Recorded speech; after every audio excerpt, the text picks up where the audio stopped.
Hi, welcome to real and real. உலகெங்கும் இருக்கிற எல்லா விமன்ஸ்க்கும் ஹாப்பி விமன்ஸ் டே. இன்னைக்கு இந்த வீடியோவில் எதை பற்றி பார்க்க போகிறோம் அப்படின்னா, பெண்களை மையப்படுத்தி வந்த படங்களை தான் இந்த வீடியோவில் பார்க்க போகிறோம். அதே மாதிரி பெண்களை மோட்டிவேஷனாக வச்சு வந்த படங்கள் அதையும் இந்த வீடியோவில் பார்க்க போகிறோம். என்ன வீடியோக்குள்ளே போகலாமா?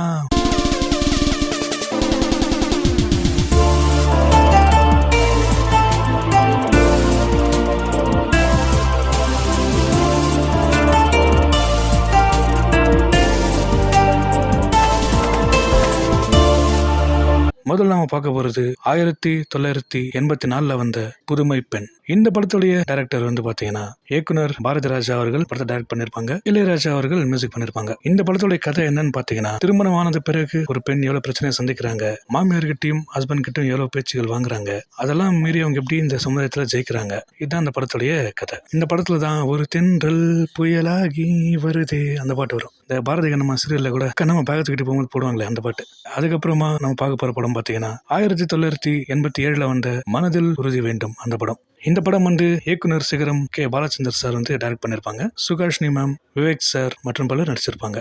விவேக் சாருக்கு இந்த படம் வந்து ஒரு டெபியூ ஃபிலிம். அவரும் படத்துல நல்லா நடிச்சிருப்பாரு. இந்த படத்தோட கதை என்னன்னு பாத்தீங்கன்னா, ஒரு அம்மா அப்பா அவங்களுக்கு ஒரு 4 பசங்க இருப்பாங்க. அதுல பெரியவங்க தான் சுகாஷினி மேடம். வந்து இவங்க வந்து குடும்பத்தை எப்படி காப்பாத்துறாங்கன்றது அந்த படத்தோடைய கதை. இதுக்கு நடுவில் அவங்க மேரேஜ் ஆயிடும். அதுல வர சில பிரச்சனைகள், குடும்பத்தோட சிக்கல்கள் எல்லாம் தாண்டி எப்படி அவங்க வாழ்றாங்க, எப்படி அந்த குடும்பத்தையும் ரன் பண்றாங்கன்றது அந்த படத்துடைய கதை. அது அவ்வளவு அழகா காமிச்சிருப்பாரு நம்ம இயக்குனர் பாலச்சந்தர் சார் வந்து. அடுத்து நம்ம பார்க்க போற படம் வந்து விதி திரைப்படத்தை பத்தி தான் பார்க்க போறோம். இது வந்து தன்மானத்துக்காக போராடுற ஒரு பெண்ணோட கதை. இது வந்து எவ்வளவு அழகாக காமிச்சிருப்பாரு அந்த படத்துடைய டைரக்டர் வந்து. மியூசிக் வந்து சங்கர் கணேஷ் தான் மியூசிக் பண்ணிருப்பாங்க. பாடலுமே சூப்பரா இருக்கும். நம்ம மைக் மோகன் அவர்கள் தான் லீட் ரோல் பண்ணிருப்பாரு. பூர்ணிமா பாக்கியராஜ் அவங்க இந்த படத்துல ஃபீமேல் லீட் ரோல் பண்ணிருப்பாங்க. சுஜாதா அம்மா அவர்களும் இந்த படத்துல நடிச்சிருப்பாங்க. இந்த படமும் நல்ல ஒரு ஹிட்டான திரைப்படம் தான். அதுக்கப்புறமா நம்ம பார்க்க போற படம் வந்து 1994 வந்த கருத்தம்மா அண்ட் மகளிர் மட்டும். கருத்தம்மா திரைப்படத்தை எடுத்துக்கிட்டோம் அப்படின்னா, ஒரு காலத்துல ஒரு குழந்தை பொண்ணா பிறந்தாலே அந்த குழந்தைய வந்து கள்ளிப்பால் கொடுத்து கொள்றதா ஒரு கலாச்சாரமா வச்சிருந்தாங்களாம். அதை பேஸ் பண்ணி தான் அந்த படமும் பண்ணியிருப்பாங்க. அவ்வளோ அழகாக காமிச்சிருப்பாரு நம்ம இயக்குனர் பாரதி ராஜா சார் வந்து. இந்த படத்துக்கு மியூசிக் வந்து நம்ம இசை புயல் ஆஸ்கர் நாயகன் AR ரஹ்மான் அவர்கள் தான் மியூசிக் பண்ணியிருப்பாரு. இந்த படமும் அந்த டைம்ல சூப்பர் ஹிட் ஆச்சு. அதுக்கப்புறமா தான் தொட்டில் குழந்தை திட்டத்தை அம்மா அவர்கள் கொண்டு வந்தாங்களாம். அதுக்கப்புறம் பாத்தீங்கன்னா மகளிர் மட்டும் கதை என்னன்னு பாத்தீங்கன்னா, ஆபீஸ்ல வேலை செய்யற பெண்கள் அவங்களுடைய மேல இருக்க ஒரு மேனேஜர்கிட்ட இருந்து எப்படி எல்லாம் கஷ்டங்கள் அனுபவிக்கிறாங்க, டார்ச்சர் அனுபவிக்கிறாங்கன்றது அந்த படத்துடைய கதை. அவங்கள இந்த பெண்கள் எப்படி ஜெயிக்கிறாங்க, எப்படி பழி வாங்குறாங்கன்றத நகைச்சுவையா காமிச்சிருப்பாங்க. இந்த படத்தோட டைரக்டர் வந்து சிங்கிதம் சீனிவாஸ் அவர்கள் தான் டைரக்ட் பண்ணிருப்பாரு. மைக்கேல் மதன காமராஜன், அபூர்வ சகோதரர்கள் படம் டைரக்ட் பண்ணிருப்பாரு இல்லையா, அவர் தான் சிங்கிதம் சீனிவாசன் அவர்கள். அவர் தான் அந்த படத்தையும் டைரக்ட் பண்ணிருப்பாரு. நாசர் சார் அழகா நடிச்சிருப்பாங்க படத்துல. கமல் சாரும் கேமியோ ரோல் பண்ணிருப்பாங்க. அதுக்கப்புறமா பாத்தீங்கன்னா நம்ம பார்க்க போற படம் இந்திரா. இந்த படம் 1995 ரிலீஸ் ஆயிருக்கு. இந்த படத்தோட டைரக்டர் வந்து சுகாஷினி மணிரத்னம் அவர்கள் தான் டைரக்ட் பண்ணிருப்பாங்க. மனதில் உறுதி வேண்டும் படத்தில் நடிச்சாங்க இல்லையா, அவங்க தான் டைரக்ட் பண்ணிருப்பாங்க. இந்த படத்துடைய கதை கிராமத்துல நிலவர ஒரு ஜாதி பிரச்சனையை பேஸ் பண்ணி எடுத்திருப்பாங்க. அதுல ஒரு பொண்ணு தலைமை பொறுப்பை ஏத்துக்கிறதுக்காக எவ்வளவு போராடுறாங்க அதையும் சூப்பரா காமிச்சிருப்பாங்க. இதுதான் அந்த படத்துடைய கதை. ரகுமான் சார் தான் படத்தை மியூசிக் பண்ணிருப்பாங்க. இந்த படத்துல வந்து அச்சம் இல்லை இந்த சாங் வந்து எல்லாருக்குமே மோட்டிவேஷனல் சாங்கா அமைஞ்சது. வருஷம் ஆகஸ்ட் 15 வந்தா அந்த பாட்டு போடாம இருக்கவே மாட்டாங்க ஸ்கூல் ஃபங்க்ஷன்ல. அதுக்கப்புறம் நம்ம பார்க்க போற படம் வந்து 2000 வந்த ஸ்நேகிதியே. இந்த படத்துடைய இயக்குனர் வந்து பிரியதர்ஷன் அவர்கள் தான் டைரக்ட் பண்ணிருப்பாரு. இவர் வந்து லேசா படம் டைரக்ட் பண்ணார் இல்லையா, அவர் தான் பிரியதர்ஷன் அவர்கள். இவருடைய அசிஸ்டன்ட் தான் AL விஜய் அவங்க எல்லாருமே. சரி, இந்த படத்தை சொல்ல வந்துட்டு அதை சொல்றேன்னு கேக்குறீங்களா? சரி, ஸ்நேகிதிய படத்தோட கதை பாத்தீங்கன்னா, ஒரு கொலை கேஸ்ல சிக்கிக்கிற பெண் தோழிகள் எப்படி அதுல இருந்து மீண்டு வராங்கன்றது அந்த படத்துடைய கதை. யார் அந்த கொலையை பண்ணாங்க அதான் அந்த படத்துடைய கதை. இந்த படத்துக்கு மியூசிக் வந்து நம்ம மெலடி கிங் வித்யாசாகர் அவர்கள் தான் மியூசிக் பண்ணிருப்பாங்க. பாடல் எல்லாமே படத்துல super hit. School annual day வந்துட்டாலே தேவதை வம்சனியோ சாங்கா இருக்கட்டும், ராதை மனதில் அந்த சாங்கா இருக்கட்டும், அது இல்லாம இருக்கவே இருக்காது. அந்த படம் தான் ஸ்நேகிதியே. நான் கூட அந்த படம் பேய் படம் நினைச்சு பார்க்காம விட்டேன். அடுத்து நம்ம பார்க்க போற படம் வந்து 2002 வந்த கன்னத்தில் முத்தமிட்டால். ஒரு எமோஷனலான ஒரு சூப்பர் ஹிட்டான ஒரு ஃபிலிம் அது. இந்த படத்தோட டைரக்டர் மணிரத்னம் அவர்கள் தான் டைரக்ட் பண்ணிருப்பாரு. மியூசிக் வந்து AR ரஹ்மான் அவர்கள். மணிரத்னத்தையும் ரஹ்மான் சரியும் பிரிக்க முடியாது இல்லையா. இந்த படத்துல பாட்டு எல்லாமே சூப்பர் ஹிட். நெஞ்சில் தில் அந்த சாங்கா இருக்கட்டும், விடை கூடி எங்கள் நாடு அந்த சாங்கா இருக்கட்டும், எல்லாமே சூப்பர் ஹிட். சரி, படத்துடைய கதைக்கு வருவோம். தத்தெடுக்கப்பட்ட ஒரு சிறுமியோட கதை தான் இந்த படத்துடைய கதை. அவங்க நிஜ அம்மா அப்பாவை தேடி இலங்கைக்கு போறாங்க. அதான் அந்த படத்துடைய கதை. மாதவன் சார் அந்த படத்துல லீட் ரோல் பண்ணிருப்பாங்க. சிம்ரன் மேம் அந்த படத்துல ஃபீமேல் லீட் ரோல் பண்ணிருப்பாங்க. மாதவன் சார் வந்து எழுத்தாளரா நடிச்சிருப்பாரு அந்த படத்துல. இந்த படத்தோட டைலாக் எல்லாமே எழுத்தாளர் பேசுற மாதிரி இருக்கும். அதாவது மாதவன் சார்ட்ட வந்து அமுதா கேரக்டர் வந்து கேட்பாங்க, என்ன எவ்வளவுப்பா வாங்குனீங்க அப்படின்னு சொல்லிட்டு, உனக்கு வேலையே இல்லடா கண்ணு அப்படின்னு சொல்லி எமோஷனலா ஒரு சீன். பேக்ரவுண்ட்ல ரஹ்மான் சார் போடுற மியூசிக்கா இருக்கட்டும், அவங்க பண்ற ரியாக்ஷனா இருக்கட்டும், எல்லாமே ஒரு ஆர்ட் டச்சிங்கான சீனா இருக்கும். அதுக்கப்புறமா பாத்தீங்கன்னா நம்ம பார்க்க போற படம் வந்து 2007 வந்த மொழி திரைப்படம். இந்த படத்தோட கதை என்னன்னு பாத்தீங்கன்னா, வாய் பேச முடியாத காது கேட்காத ஒரு பொண்ணு. இது ஒரு குறையா நினைக்காம துணிச்சலா இருக்கிற ஒரு பொண்ணு. இந்த பொண்ணு மேல ஒரு மியூசிக் டைரக்டர் வந்து காதல் கொள்றாரு. அந்த காதலை அவங்க புரிஞ்சுக்கிட்டாங்களா இல்லையான்றது அந்த படத்துடைய கதை. இந்த படத்துல Jyothika ma'am, Prakash Raj sir, Prithviraj sir, MS Bhaskar அவர்கள், சொர்ணமாலியா மேம் நடிச்சிருப்பாங்க. இந்த படத்தோட டைரக்டர் வந்து இயக்குனர் ராதாமோகன் அவர் தான் டைரக்ட் பண்ணிருப்பாரு. அபியும் நானும் படம் டைரக்ட் பண்ணார்ல, அவர் தான் ராதாமோகன் அவர்கள். இந்த படம் வந்து அந்த வருஷத்துல சூப்பர் ஹிட் ஆச்சு. 2007ல MS பாஸ்கர் அவர்களுக்கும் ஒரு நேஷனல் அவார்டு கிடைச்சது. அப்படி ஒரு படம் தான் மொழி திரைப்படம் வந்து. இந்த படத்துல ஒரு சாங் எல்லாமே super hit. Melody king Vidyasagar music பண்றாருன்னா அது சும்மாவா? காற்றின் மொழி அந்த சாங்கா இருக்கட்டும், கண்ணால் பேசும் பெண்ணி அந்த சாங்கா இருக்கட்டும், செவ்வானும் சிலைய கட்டி சென்றது வீதியில அந்த பாட்டா இருக்கட்டும், இது எல்லாமே சூப்பரான ஒரு சாங்கு. அந்த படத்தோட கதையுமே வேற லெவல்ல சொல்லியிருப்பாங்க நம்ம ராதாமோகன் அவர்கள். இப்படி ஒரு படத்தை வந்து ஜோதிகா மேம் நடிக்க முடியாத ஒரு படம் அது சொல்ல போனா. அடுத்து 2015ல வந்த 36 வயது நிலை அந்த படத்தை தான் பார்க்க போறோம். ஒரு 36 ஏஜ் ஆனதுக்கு அப்புறம் தொலைச்ச கனவை அந்த வசந்தின்ற கேரக்டர் தேடுறாங்க. அந்த கனவை அடைஞ்சாங்களா இல்லையா, அதுக்கு நடுவில் என்ன இன்சிடென்ட் எல்லாம் சந்திச்சாங்க, இதுதான் அந்த படத்தோடைய கதை. அவ்வளவு அழகா சொல்லியிருப்பாரு அந்த படத்தோடைய டைரக்டர். மியூசிக் வந்து பாத்தீங்கன்னா நம்ம சனா, அதாவது சந்தோஷ் நாராயண் அவர்கள் தான் மியூசிக் பண்ணிருப்பாங்க. அதுல வர வாடி ராசாத்தி அந்த சாங்கா இருக்கட்டும், சிறகுகள் வீசி அந்த சாங்கா இருக்கட்டும், எல்லாமே சூப்பரான ஒரு பாடலா இருக்கும். அந்த படமும் அந்த வருஷத்துல சூப்பர் ஹிட் ஆச்சு. ஜோதிகா மேமும் அவார்ட்லாம் வாங்கினாங்க விஜய் அவார்ட்ஸ்ல. அதுக்கப்புறமா பாத்தீங்கன்னா 2016ல வந்த இறுதி சுற்று அந்த படத்தை பத்தி தான் பார்க்க போகுது. இது வந்து ரியல் பெண் பாக்ஸரா இருந்த துளசி அவங்களுடைய கதை தான் இந்த இறுதி சுற்று படம் வந்து. நம்ம சுதா கங்குரா மேம் தான் படம் டைரக்ட் பண்ணிருப்பாங்க. ரித்திகா சிங் நடிச்சிருப்பாங்க. மாதவன் சாரும் ஒரு முக்கியமான ரோல் பிளே பண்ணிருப்பாங்க. படம் அந்த வருஷத்துல சூப்பர் ஹிட் ஆச்சு. எல்லா பாட்டுமே சூப்பர் ஹிட். பாட்டில் குறைய சொல்ல முடியாது. சந்தோஷ் நாராயணா குறை சொல்ல முடியுமா என்ன? அப்படியே ஒரு சூப்பர் ஹிட் ஆச்சு அந்த பாட்டு எல்லாமே. அதுக்கப்புறமா 2017ல வந்த அருவி அண்ட் அறம் அந்த படத்தை பத்தி தான் பார்க்க போறோம். அருவி படம் வந்து பாத்தீங்கன்னா சமுதாயத்தால புறக்கணிக்கப்பட்ட ஒரு பொண்ணோட கதை தான் அந்த அருவி. அதுக்கப்புறம் அந்த பொண்ணு எப்படி எல்லாம் பிரச்சனைகளை எதிர்கொள்றாங்க, எப்படி எல்லாம் மீண்டு வராங்க, அதுதான் அந்த படத்துடைய கதை. அருண் பிரபு தான் படத்தை டைரக்ட் பண்ணிருப்பாரு. இன்னொரு தகவல் என்னன்னு பார்த்தா நம்ம பிக் பாஸ் புகழ் பிரதீப் ஆண்டனி அவர்கள் அந்த படத்துல நடிச்சிருப்பாங்க. அறம் படம் எடுத்துக்கிட்டோம்னா நயன்தாரா மேம் ஒரு ஃபீமேல் லீட் ரோல் பண்ணிருப்பாங்க. கலெக்டரா நடிச்சிருப்பாங்க. அந்த கிராம வசதி இல்லாத கிராமத்துக்கு அவங்க கலெக்டரா வராங்க.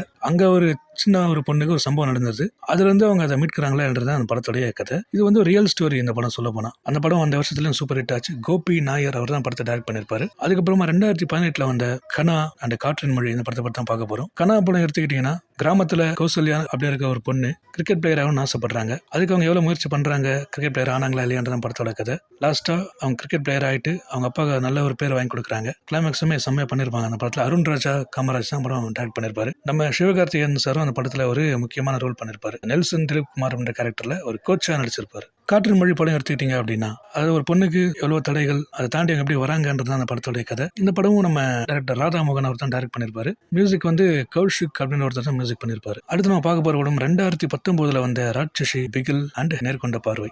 ராட்சசி படம் எடுத்துக்கிட்டீங்கன்னா கீதா ராணி அப்படின்ற ஒரு பிரின்சிபால் வந்து ஒரு ஸ்கூல்ல ஜாயின் பண்றாங்க. அந்த ஸ்கூல்ல வந்து சில தவறான விஷயங்கள் நடந்துகிட்டு இருக்கு. சில ஸ்கூல் ஒழுங்கு இல்லாம போய்கிட்டு இருக்கு.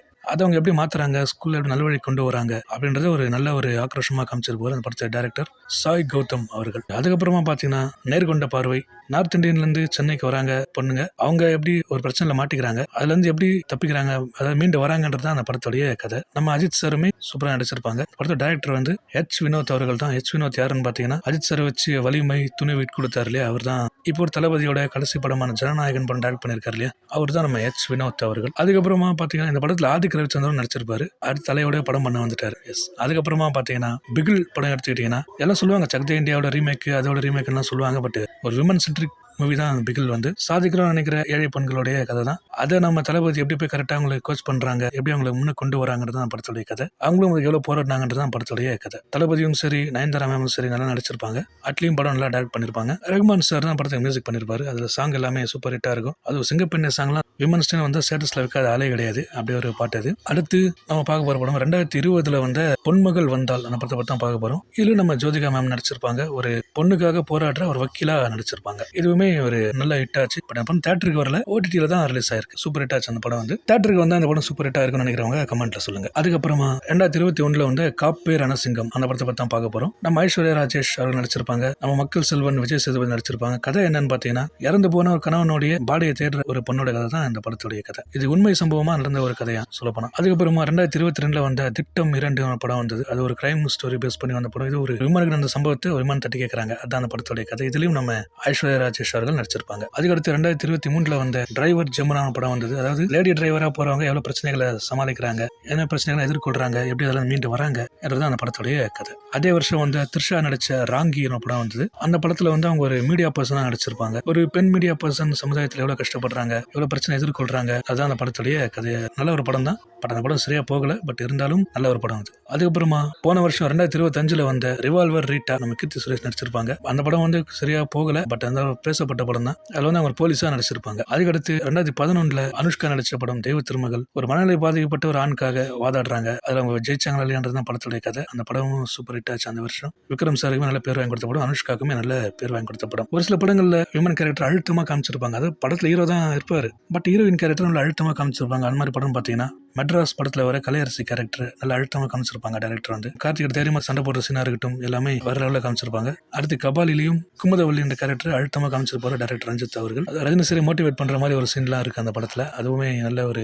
பெண்களை அழுத்தமா காமிச்ச ஒரு திரைப்படம். அழுத்தமா நெகட்டிவா சொல்லல, பாசிட்டிவான ஒரு அழுத்தமான கேரக்டரா காமிச்ச திரைப்படம் தான் நான் சொன்ன இந்த மெட்ராஸ் கபாலி திரைப்படம் எல்லாமே. அடுத்தது நான் சொன்ன படங்கள்ல எந்த படம் உங்களுக்கு பிடிக்கும்ன்றதை மறக்காம கமெண்ட்ல சொல்லுங்க. நான் ஏதாவது படம் சொல்ல மறந்துருந்தேன்னா அதையும் கமெண்ட்ல சொல்லுங்க. தமிழ் சினிமாவில் இருக்க பெண் இயக்குநர்கள் அப்படின்னு எடுத்துக்கிட்டீங்கன்னா சுகாஷினி மேடம், ஐஸ்வர்யா ரஜினிகாந்த், சௌந்தர்யா ரஜினிகாந்த், இவங்கலாம் தமிழ் சினிமாவில் இருக்கிற பெண் இயக்குநர்கள். பெண் டப்பிங் ஆர்டிஸ்ட் அப்படின்னு எடுத்துக்கிட்டீங்கன்னா டப்பிங் ஆர்டிஸ்ட் அக்ஷய் பிரபா அவர்கள். ரோஜா சீரியல்ல அர்ஜுன் சார் ஒரு வாய்ஸ் வரல, அவங்க தான் அது. அவங்க நிறைய படங்கள்லயும் டப்பிங் பேசிட்டு இருக்காங்க. உதாரணமா பாத்தீங்கன்னா எதற்கும் துணிந்தவன் அந்த படத்துல பிரியங்கா மோகன் அவங்க தான் டப்பிங் பேசியிருப்பாங்க. அதுக்கப்புறமா பாத்தீங்கன்னா ரவீனா ரவி அவர்கள். அவங்க யாருன்னு பாத்தீங்கன்னா அநேகன் படத்துல அமீரா தஸ்தூர் அவங்களுக்கும், ஐ படத்துல எமி ஜாக்சன், கத்தி படத்துல சமந்தா எல்லாருக்குமே டப்பிங் பேசியிருப்பாங்க. ஒரு சீரியல்லையும் அவங்க டப்பிங் பேசியிருக்காங்க. எங்க ஃபர்ஸ்ட் டப்பிங் பேசின படம் வந்து சாட்டை படம் தான். எங்க வீட்டுக்கு தெரிஞ்சா திட்டுவாங்க சார் டைலாக் வரல, அவங்க தான் அது. இவங்க லவ் டுடே, மாமன்னன் படங்களை நடிச்சிருக்காங்க. காவல்துறை உங்கள் நண்பன் அப்படின்ற படத்திலையும் நடிச்சிருக்காங்க. அதுக்கப்புறமா பாத்தீங்கன்னா ஃபீமேல் சிங்கர்ஸ் எடுத்துக்கிட்டீங்கன்னா ஜானகி அம்மா, 80s பாத்தீங்கன்னா ஜானகி அம்மா அவர்கள், சித்ரா அம்மா, இவங்க எல்லாம் இருக்காங்க. இப்போ பாத்தீங்கன்னா